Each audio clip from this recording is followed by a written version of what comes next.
आ गए, वो उसकी क्लास आ गई, वो सर अब नया करंट का लेक्चर दे रहे हैं, बहुत बढ़िया है, उसके ऊपर मैंने किया था। मैं पूरी तरह से आप पे छोड़ता हूँ कि आपको कौन सा करना है, लेकिन एक करना है। करंट की मैगजीन पढ़ रहे हो तो एक मैगजीन पढ़नी है, पॉलिटी की बुक पढ़ रहे हो तो एक बुक पढ़नी है, थोड़ा थोड़ा दूसरी से ले सकते हो, लेकिन ऐसा नहीं है 3 बुक आपने एक साथ पढ़ ली। आप एनसीईआरटी पढ़ रहे हो मॉडर्न इंडिया की, उसके बाद स्पेक्ट्रम पढ़ रहे हो, नहीं, एक पढ़ लो स्पेक्ट्रम।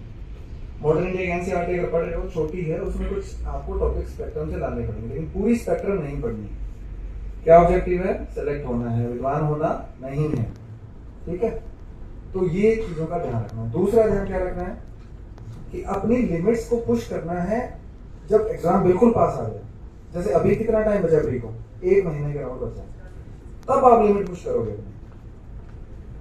मैं जनरली बोलता हूँ कि हर व्यक्ति को 7-8 घंटे सोना चाहिए। अगर वो पढ़ रहा है तो 8 घंटे सो के भी उसके पास 16 घंटे हैं, वो 8-10 घंटे भी पढ़ रहा है तो काम चल जाएगा। 6 घंटे फिर भी उसके पास बचे हैं।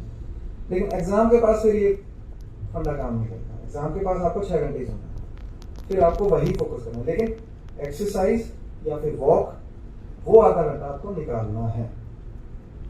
ठीक है, मैं एग्जाम के दिन भी सुबह सुबह वर्कआउट करके गया था, मेंस में भी ऐसे ही जाता था।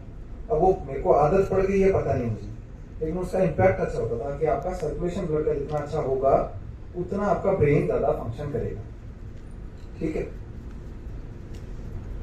इसके अलावा एक और पॉइंट है कि दोस्त आपको रखने हैं तैयारी में, लेकिन इतने ज्यादा नहीं रखने कि वो पर्पस खत्म हो जाए। 2-3 दोस्त आपके हैं, वो मोर देन इनफ है, क्योंकि ज्यादा दोस्त रखने पर कई बार फिर आपके दोस्त सहायक भी होते हैं और बाधक भी बन जाते हैं। ठीक है, तो ये सब चीज़ों का ध्यान रखना है। और किसी को कोई डाउट है, कोई और चीज़ बतानी है तो मैं बता सकता हूँ, लेकिन अब मैं स्ट्रेटजी बताने लग जाऊँ, बुक लिस्ट बताने लग जाऊँ, वो सभी पता है आपको। ठीक है, तो ये सब चीज़ें हैं, इन पर फोकस रखना है आपको। अभी आप सबके लिए ओपन है ये, आप जो क्वेश्चंस पूछेंगे मैं आपको आंसर देता रहूँगा, क्योंकि आपके डाउट्स वो ज़्यादा बेटर करते हैं कि हमें तो सेलेक्ट होने के बाद में थोड़ा बोलने की आदत पड़ती है।